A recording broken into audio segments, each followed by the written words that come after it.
요한이 대답하였다. 선생님, 어떤 사람이 선생님의 이름으로 귀신을 내쫓는 것을 우리가 보았습니다.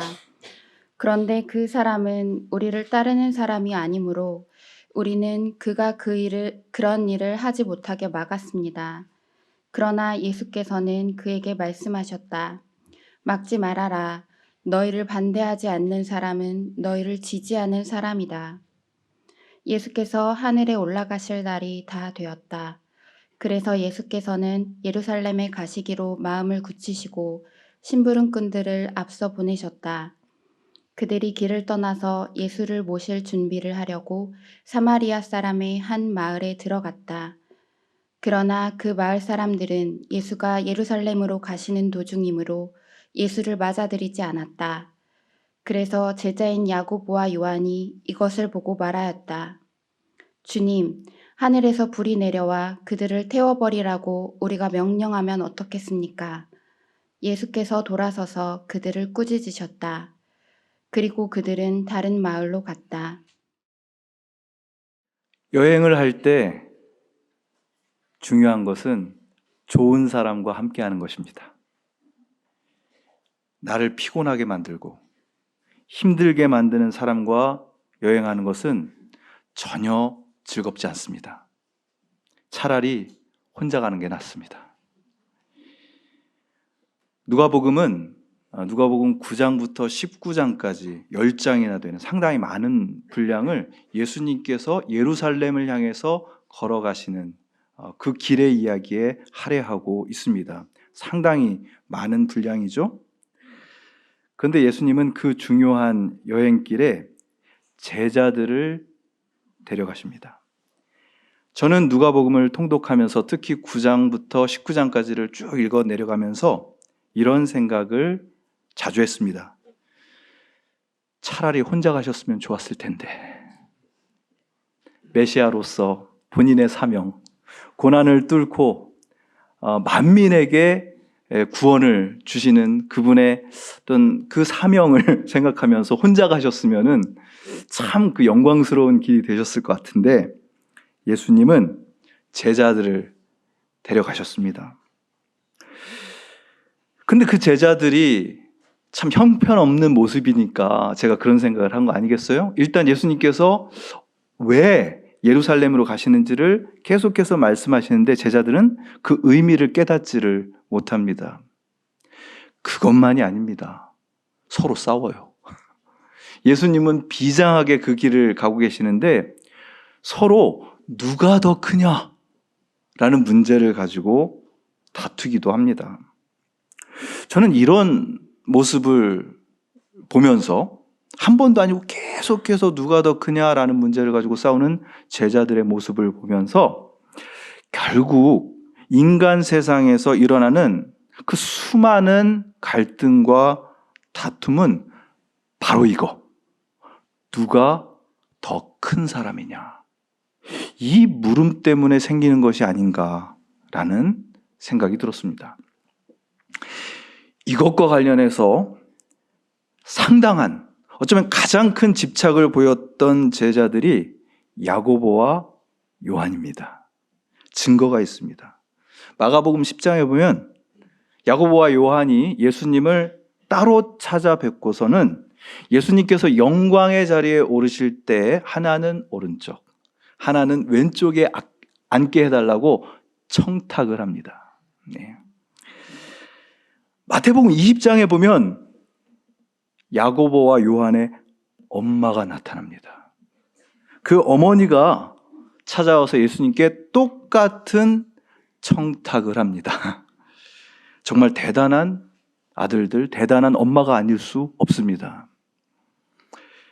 그 이야기를 전해 들은 다른 제자들이 분개했다고 그럽니다. 왜 화가 났을까요? 그들도 똑같은 마음이었기 때문입니다. 그런 마음이 아니었다면 그러거나 말거나 할 수 있었겠죠. 그런데 똑같은 마음. 내가 더 크니까 예수님의 오른쪽 왼쪽에 앉고 싶은 마음이 있었기 때문이라고 저는 생각합니다. 오늘 본문은 그런 요한, 그런 야고보의 내면을 좀 더 깊이 들여다볼 수 있게 해주는 본문입니다. 두 개의 이야기인데요. 하나는 예수님 일행이 예루살렘을 향해 떠나기 직전에 있었던 일, 또 다른 하나는 그곳을 향해 떠난 직후의 일입니다. 첫 번째 이야기, 요한이 예수님께 찾아와 이렇게 말을 합니다.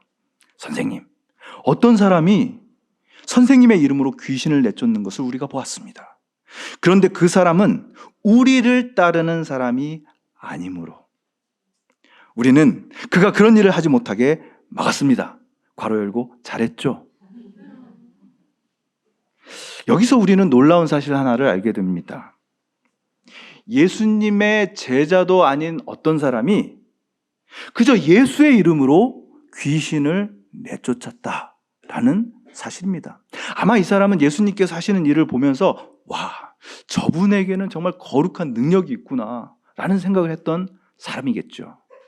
그리고 귀신에 들려서 고통스러워하는 어떤 일을 보면서 예수의 이름으로 라고 얘기했는데 그 귀신이 물러가는 것을 보게 된 것이죠. 자, 그런데 그 자리에 제자들이 있었다는 거 아니겠어요? 이게 뭐지? 얜 누구야? 어디서 듣도 보도 못한 놈이 이런 일을 행하네? 마침 그 자리에 요한이 있어서 얼른 나섭니다. 그래서 그러면 안 돼! 당장 그만둬! 했다는 거 아닙니까? 요한은 뿌듯했습니다. 자랑스럽게 그 일을 예수님께 알렸죠? 아마 칭찬을 기대했을 거예요. 잘했다. 아니 누가 감히 내 이름을 그렇게 함부로 도용해? 이랬을 수도 있겠죠. 그런데 예수님의 대답이 요한의 예상과 전혀 달랐습니다. 막지 마라! 너희를 반대하지 않는 사람은 너희를 지지하는 사람, 너희를 위하는 사람이다. 여러분, 한 사람의 행동과 말과 그의 존재를 평가하는 기준이 우리냐 아니냐, 우리 편이냐 아니냐라면요, 그런 우리는 공동체가 아니라 패거리입니다. 저 사람은 우리 편이니까 옳은 일을 한 거고, 저 사람은 우리 편이 아니니까 무슨 말을 해도 믿지 않는다. 그러면 그런 우리는요, 공동체가 아니라 패거리란 말입니다. 요한은 그 이름을 알 수 없는 사람이 예수님의 이름으로 귀신을 내어 쫓아서 그 귀신에 들려있던 사람이 평화를 얻은 것이 전혀 행복하지 않은 겁니다. 왜? 우리를 따르는 사람이 아니므로. 놀랍지 않습니까? 예수님은 그런 요한에게, 그리고 그런 모습으로 살고 있는 오늘 우리에게 말씀하십니다. 너희에게 반대하지 않는 사람은 너희를 위하는 사람이다. 옹졸하고 편협한 우리에 사로잡혀 살고 있는 우리에게 누가복음의 이 이야기는 참 놀랍기만 합니다. 그런 작은, 그런 좁다란 우리에서 벗어나야 한다라고 얘기해 주시는 거죠. 두 번째 사건은 예수께서 예루살렘으로 올라가시기로 굳게 마음을 먹으셨다 라는 그런 표현이 나온 후에 나온 이야기입니다. 그러고 사마리아의 어느 마을로 들어가셔요. 갈릴리가 있습니다. 그리고 예루살렘이 있는데 거기를 바로 가는 길은 사마리아를 통해서 가는 길입니다. 그럼 많은 유대인들이 사마리아로 직접 가지 않고 돌아서 갑니다. 왜? 부정타니까. 사마리아인과 유대인은 상종을 안 할 정도로 적대적인 관계였습니다. 사마리아 사람들이 거룩하게 여기는 곳은요, 예루살렘이 아니었습니다. 그리심산이라는 곳이었어요. 근데 예수님 일행이 그리심산으로 가는 것이 아니라 유대인들이 거룩한 곳으로 여기는 예루살렘으로 가는 거 아니겠어요? 그러니 그 사마리아 마을 사람들이 예수님 일행을 환영할 리가 만무합니다. 결국 예수님과 제자들이요, 그 마을에 들어가지 못하게 됩니다. 들어가겠다, 안 된다, 한참 실강이가 오고 갔겠죠. 아주 격한 말도 오고 갔을 겁니다. 그 격한 상황에서 가장 격한 감정을 터뜨린 이가 있었으니 바로 야고보와 요한, 세베대의 두 아들이었습니다. 제자인 야고보와 요한이 이것을 보고 그 상황을 보고 말하였다.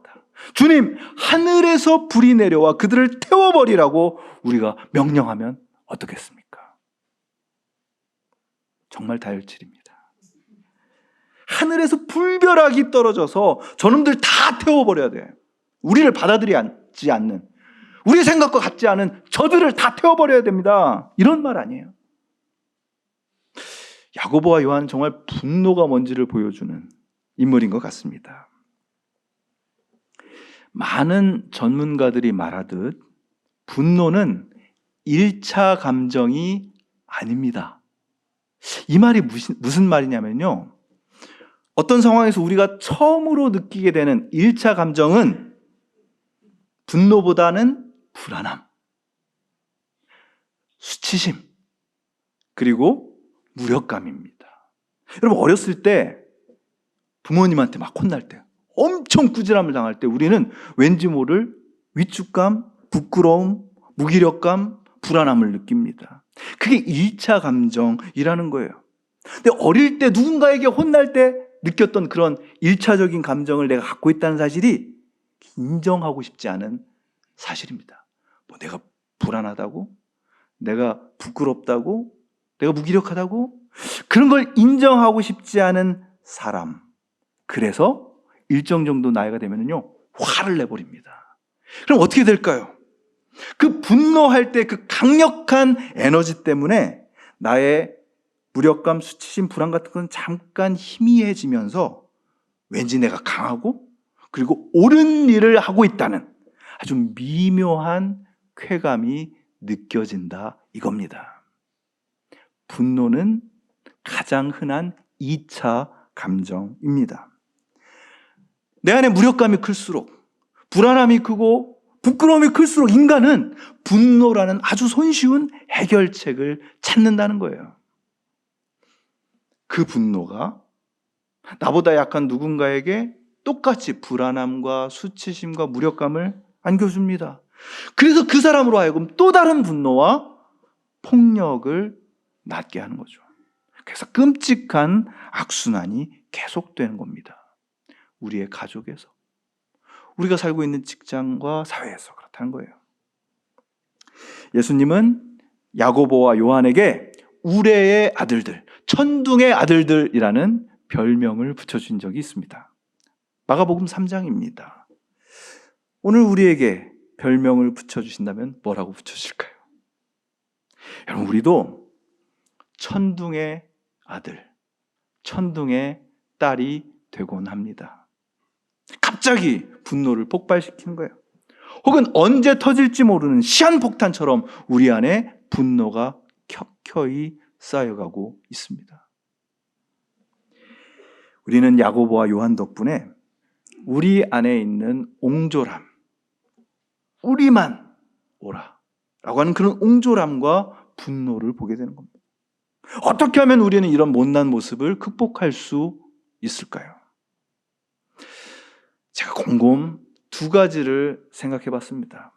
첫 번째는 겉으로 드러난 나의 분노 이면에 있는 나의 불안함, 무기력감, 수치심, 그런 조급함을 좀 있는 그대로 바라보는 겁니다.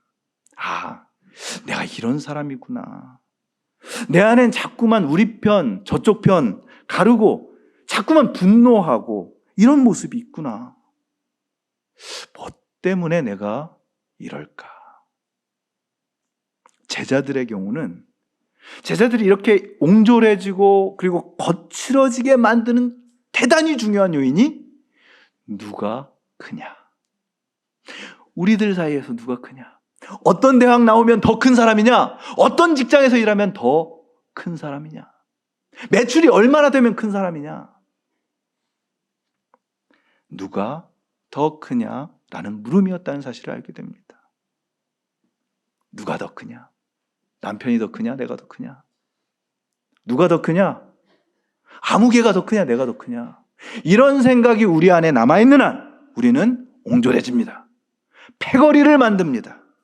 거칠어집니다. 화를 잘 냅니다. 그런 나를 고치려고 해도 잘 고쳐지지가 않잖아요.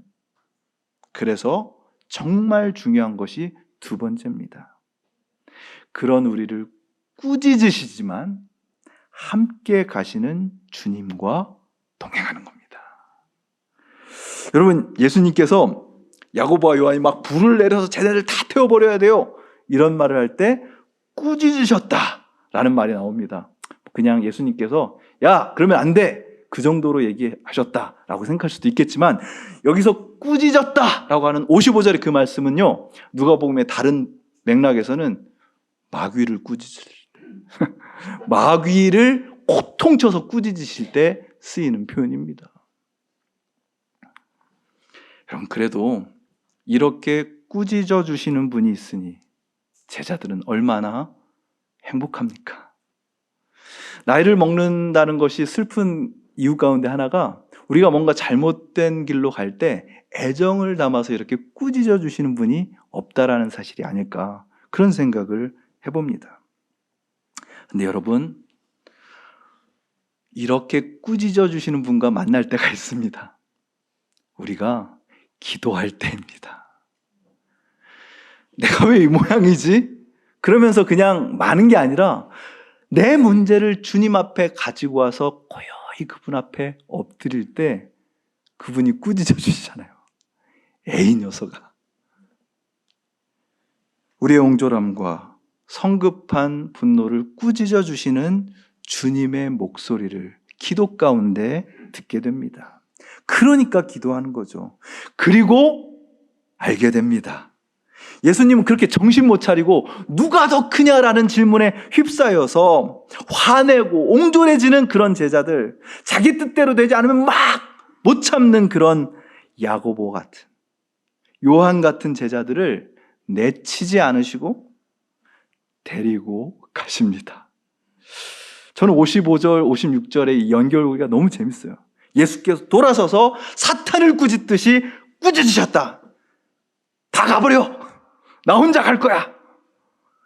그렇게 하지 않으시고 그들을 데리고 다른 마을로 가셨다. 할렐루야. 여러분, 내 힘으로 이런 우리의 조급하고 못난 모습을 고치려고 하지 마십시오. 해봤잖아요, 여러분. 10년, 20년, 30년. 안 고쳐지고 더 심해져요? 자, 그게 아니라 예수님과 함께 걷는 것이 더 중요합니다. 정말 중요합니다. 바로 이것이 여러분의 인격을, 그리고 여러분의 삶을 변화시킬 것입니다. 야, 이렇게 막 불같이 화내던 요한, 야고보 나중에 어떻게 됐을까요? 얘네들은 커서 뭐가 됐을까요? 여러분, 요한은 나중에 요한복음, 요한 1서, 2서, 3서, 요한계시록을 쓰는 사도가 됩니다. 거기에 제일 많이 나오는 말이 뭐예요? 사랑. 이제까지 아무도 하나님을 본 사람은 없으되 서로 사랑하면은 하나님 안에 있는 거다. 너희가 서로 사랑하면 그분을 아는 거다. 너무 사랑 많이 얘기해가지고 아주 부담스러울 정도로 사랑 얘기를 많이 합니다. 야고보는 어떻게 됐을까요? 야고보는 제일 먼저 순교당합니다. 그럴 줄 알았어. 그게 아니에요. 야고보가 순교를 당하는데요, 전설에 따르면 그의 시신은 천사들이 노젓는 배에 실려서 오늘날 스페인 북서부에 있는 갈리시아 지방의 어느 마을에 도착했다고 하죠. 그래서 그 마을의 이름이 그때부터 성 야고보 이렇게 됩니다. 성 야고보, 산트 이아고보, 산티 이아고, 샌디에고. 그곳에 세워진 아름다운 교회 이름이 산티아고 데 콤포스텔라, 별빛 들판의 성 야고보 아니겠어요? 산티아고. 산티아고 가는 길은 그렇게 문제도 많고 다혈질이고 화를 내던 그런 야고보를 모신 그 산티아고 가는 길은 오늘날 수많은 순례자들이 걷고 또 걸으면서 자기 안에 있는 분노, 자기 안에 있는 슬픔, 자기 안에 절망을 곱씹으면서 삶의 의미를 새롭게 발견하는 순례의 길이 되었습니다. 비록 옹졸함과 분노로 가득한 삶이라 할지라도 예수님과 동행하는 삶은 평화와 회복의 길이 될 줄로 믿습니다. 예수님은 옹졸함과 분노로 점점 황폐해져 가던 야고보와 요한을, 그리고 우리를 당신과 함께하는 길로 초대하시고 우리를 데려가십니다. 엄청 피곤하셨을 것 같습니다. 왜? 그래야 우리가 바뀌기 때문입니다. 나와 다른 사람도, 나와 너무 다른 사람도 포용할 줄 아는 삶, 내 안에 있는 분노를 감사와 사랑의 에너지로 바꿔낼 수 있는 삶으로 우리가 바뀌어야 하기 때문입니다. 사순절은 그런 주님과 함께 걷는 길입니다. 사순절 첫 주의 성만찬은 그런 길의 첫 걸음을 떼는 우리의 마음을 주님 앞에서 고백하는 순간입니다. 산티아고, 거룩한 야고보가 되는 길, 그 길을 감사함으로 걸어가는 저와 여러분이 되기를 축원합니다. 기도하겠습니다. 주님, 우리를 편협하고 옹졸하게 만드는 그런 마음에서 벗어나게 하여 주시옵소서. 나의 안과 밖을 다 태워서 잿더미로 만들어버리는 분노에서 헤어나오게 하여 주시옵소서. 나의 힘으로는 할 수 없습니다. 그러니 끝까지 주님과 동행하게 하여 주시옵소서. 그 믿음으로 삶의 길을 걸어가고 그 믿음으로 나의 삶이 길이 되게 하여 주시옵소서. 예수 그리스도의 이름으로 기도하옵나이다.